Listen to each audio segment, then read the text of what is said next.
So, what's up guys? So, ngayon, kumakain ako ng binatog. Kasi nag-crave ako kanina. Narinig ko yung nagbabating-ting si kuya. So, ayan, bumili ako ng dalawa. Isang 20 pesos. Ubus ko na kasi kanina ko pa siya kinakain. Ngayon ko lang siya naisipan na i-video yung pagkain ko.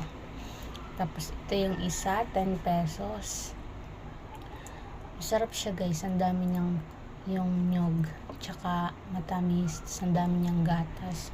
Hindi ko alam kung anong gatas to, pero parang Alaska.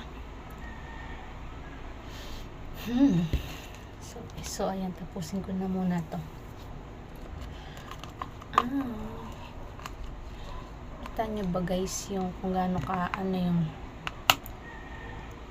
ayan no,